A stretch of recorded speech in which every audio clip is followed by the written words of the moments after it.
Vitamin സിയുടെ കലവറയായ പച്ചമാങ്ങ കൊണ്ടുള്ള ചമ്മന്തി എല്ലാവർക്കും പ്രിയപ്പെട്ടതാണ്.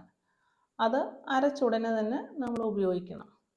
എന്നാൽ പച്ചമാങ്ങ പൊടിച്ച് ചമ്മന്തിയാക്കി കുറേ നാൾ എങ്ങനെ ഉപയോഗിക്കാമെന്ന് ഈ വീഡിയോയിൽ കൂടെ ഷെയർ ചെയ്യുന്നു. അതിനായിട്ട് ഒരു പാനിൽ എരിവിന് ആവശ്യമായ വറ്റൽമുളക് വറക്കുക.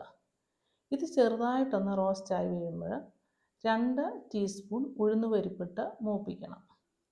ഉഴുന്നുപരിപ്പ് ഇട്ട് കഴിഞ്ഞിട്ട് അതൊന്ന് ചെറുതായിട്ട് റോസ്റ്റായി കഴിയുമ്പോൾ 1/4 ടീസ്പൂണ് ഉലുവ ചേർക്കുക. ഇതെല്ലാം കൂടി റോസ്റ്റായി കഴിയുമ്പോൾ ഫ്ലെയിം ഓഫ് ആക്കുക. ഫ്ലെയിം ഓഫ് ആക്കിയാലും കുറച്ച് നേരം കൂടെ ഇളക്കിക്കൊണ്ടിരിക്കണം. ഇനി ഇതിൻ്റെ ചൂടൊക്കെ പോയതിന് ശേഷം മിക്സിയുടെ ജാറിൽ പൊടിച്ച് മാറ്റി വെക്കുക.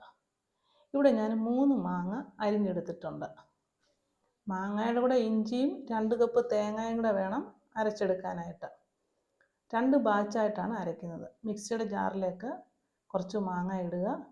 അതുപോലെ ഇഞ്ചിയുടെ 2-3 പീസും കൂടെ ഇടുക.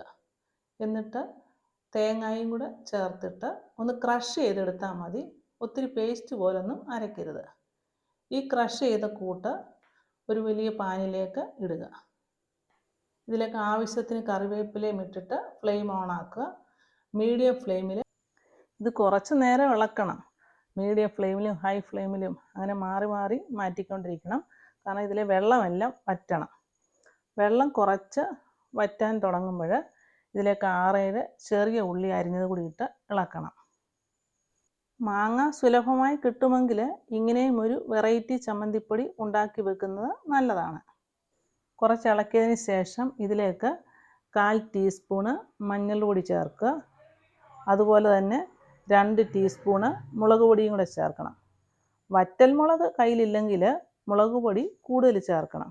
ഇനി നന്നായിട്ട് ഇളക്കുക. ഞാനെടുത്ത മാങ്ങയിൽ വാട്ടർ കണ്ടൻറ്റ് കൂടുതൽ ഉള്ളതുകൊണ്ട് കൂടുതൽ സമയം ഇതെടുത്തു ഡ്രൈ ആകാൻ വേണ്ടി.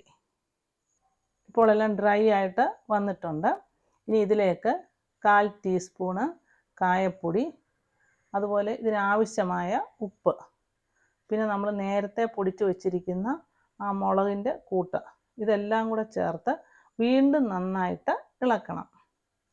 ഈ ഒരു പരുവാകുമ്പോൾ ഫ്ലെയിം ഓഫ് ആക്കുക.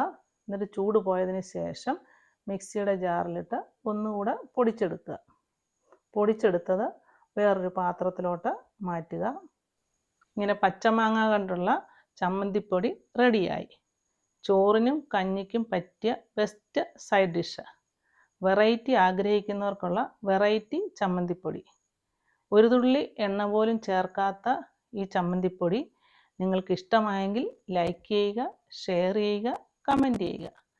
അടുത്ത നല്ലൊരു വീഡിയോയുമായി കാണുന്നത് വരെ ഹാവ് എ നൈസ് ടൈം.